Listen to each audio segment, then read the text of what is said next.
तो अस्सलाम वालेकुम। जितने भी लोग वीडियो देख रहे हैं, तो हम फिरोज भाई को बुलाए हैं ताकि आप लोग को कुछ बिहार में जो इलेक्शन चल रहा है, खास करके हमारे परिहार ब्लॉक में, उसके बारे में इनसे कुछ बात करेंगे। तो जैसा कि आपको पता है कि परिहार में, खास करके जो हमारा हमारा क्षेत्र है परिहार, वहाँ पे बहुत सारे उम्मीदवार नए नए आए हैं और बहुत लोग पुराने भी हैं पार्टी से। तो वो लोग, जो हमारा ग्रुप है, हमारे इधर के जो लोग हैं, वो तीन हिस्सों में बटा हुआ है। सबसे पहले तो आरजेडी में बटा हुआ है। फिर यहाँ पे कोई ऐसा है कि जो निर्दलीय लड़ने की ठान चुके हैं, तो वो लड़ेंगे ही। और भी बहुत सारी पार्टियां हैं, एमआईएम भी है शायद। तो ये सब पार्टी, तो आपके हिसाब से हमें क्या करना चाहिए? और जो वोट मांगने हमारे पास आते हैं, तो उनसे हमें क्या सवाल करना चाहिए, वो आप बताइए। चाहे हॉस्पिटल का मामला हो, वो भी परिहार में अच्छा नहीं है, तो आप इसके बारे में कुछ बताइए। आपने कहा मैं शायद एक ही बात कहूं तो आपके सारे सवालों के जवाब उसमें ही आ जाएंगे लगभग मेरे अनुमान से।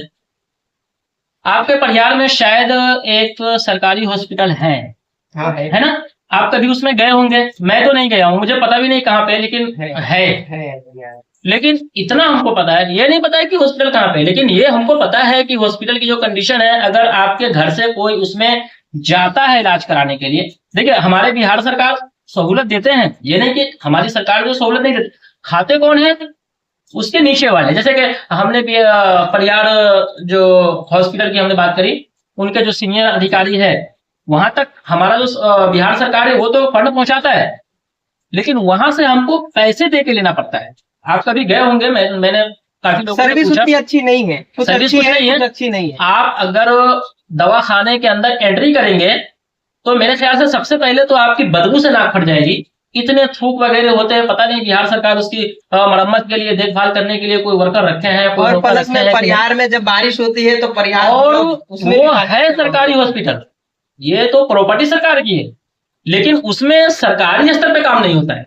हमको अगर एक रिपोर्ट भी करवाना हो ना, तो हमें टोकन मिलता है अंदर से कि भाई इसको आप बाहर से एक्सरा या जो भी हो, जो भी रिपोर्ट हो, बाहर से हम पैसे देकर करवाते हैं। फिर अंदर वो डॉक्टर देखते हैं, पहले लाइन में घंटों खड़े होने के बाद फिर हमें एक लेटर दिया जाता है पर्ची की शक्ल में कि इस पे जो दवाइयां लिखी हैं बाजू में मेडिसिन से आप ले लो और अपने बच्चों को ये खिलाओ। तो कहने का मतलब है हमें खाली डॉक्टर फ्री में मिलता है, ना कि हमें एक्सरे का वगैरह वगैरह जो जांच वगैरह होते हैं उसके पैसे हमें भरने पड़ते हैं, दवा भी हमें बाहर से खरीदनी पड़ती है।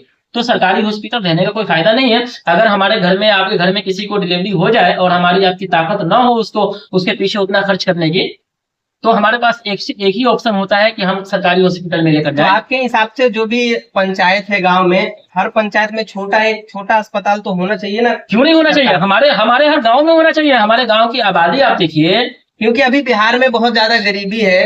हमारे क्षेत्र में खास करके गरीबी है। और कोई छोटे भी एक बच्चे को भी लेके हॉस्पिटल जाए, तो उसका कम से कम 150-200 मैं दर्शकों से एक बात पूछना चाहूंगा कि आपके पास बहुत सारे कैंडिडेट आएंगे, अलग अलग पार्टी से आएंगे और एक ही बात पूछेंगे, आप मुझे वोट दीजिए। और इस टाइम वो गर्जी होंगे, आपको बाप दादा भी कहेंगे, आपके हाथ पांव भी जोड़ेंगे सिर्फ वोट लेने तक। उसके बाद 5 साल आप जोड़ते रहिए उसके तो पीछे। क्या सवाल करना है? वही तो मैं कह रहा हूं। मैं खास दर्शकों से कहना चाहूंगा, कोई कहता है कि मैं बीजेपी को लाऊं, कोई आरजेडी को, कोई वगैरह वगैरह, अपने हिसाब से जो उनके पसंद में कैंडिडेट है उनको। भाई तुम किसी भी पार्टी को लाओ, मैंने किसी भी पार्टी से इख्तलाफ नहीं है मेरा, और मैं किसी का यहाँ प्रमोशन नहीं कर रहा हूं। किसी के पार्टी को आप लाओ, आप इस बिना पर लाओ कि खुदा न खास कल हमारे घर में कोई इमरजेंसी आवे, कोई बीमार हो, तो हम उस वक्त गंभीर हालत में हम किसको ढूंढे? गांव समाज में वो माहौल नहीं है कि हम पड़ोसी हमारा मदद कर दे। पड़ोसी तो करता ही है जहां तक हो सकता है, लेकिन हम चुने हैं किसको? विधायक को। किस लिए? हमारी विकास के लिए। तो ऐसे बिना पर हम उसको फोन करें और वो हमारे फोन का रिप्लाई दे, और चूंकि हमें दर दर भटकना ना पड़े, तो आप किसी भी पार्टी को लाओ, किसी भी कैंडिडेट को लाओ, हमारी सहूलत वो क्या देंगे हमारे क्षेत्र में। और हमारे गांव में आपको पता है, पंचायत लेवल पे आप बात करेंगे, 4 गांव है पंचायत में। अच्छा, आपके हिसाब से कौन से पार्टी को ज्यादा सपोर्ट करना चाहिए आपके हिसाब से? हमारे हिसाब से किसी भी पार्टी को आप सपोर्ट करें, लेकिन आपके मन में जो बात है कि आपका मकसद क्या है। मैंने क्या कहा कि किसी भी पार्टी को आप सपोर्ट करें, किस मकसद से करें। तो हमारा तो मकसद ये है कि अभी शायद अपने क्षेत्र में वो क्या नाम है उनका, रितु जायसवाल दीदी, वो ट्रेंडिंग पे है और नेत्री भी अच्छी है शायद सुनने में, तो मैंने कभी उनसे मिला नहीं हूँ और मेरी उनसे कोई लेन देन भी नहीं है ना। लेकिन अभी ट्रेंडिंग टॉपिक पे वो अभी हमारे क्षेत्र में है और वो किसी पार्टी से नहीं है। लेकिन बहुत लोग तो बोलते हैं उन्होंने कोई काम नहीं किया है, तो ये इसका क्या है? अब वो तो देखिए बहुत आदमी कहते हैं वो एक घर में अगर एक मेंबर 5-6 परिवार उनके का बारे में member है लोग ना, बोलते हैं कि वो बस जाती है, मिलने जुलने जाती है, मैं वही जा रहा हूँ। एक घर में एक गार्जियन होते हैं ना, उसके नीचे 10 मेंबर लगभग होते हैं, है ना। तो वो एक गार्जियन से 10 मेंबर खुश नहीं होते, है ना। अगर 7 खुश है तो 3 नाराज भी है, क्योंकि वो सबको खुश नहीं रख सकते। इनका भी वही मसला होगा।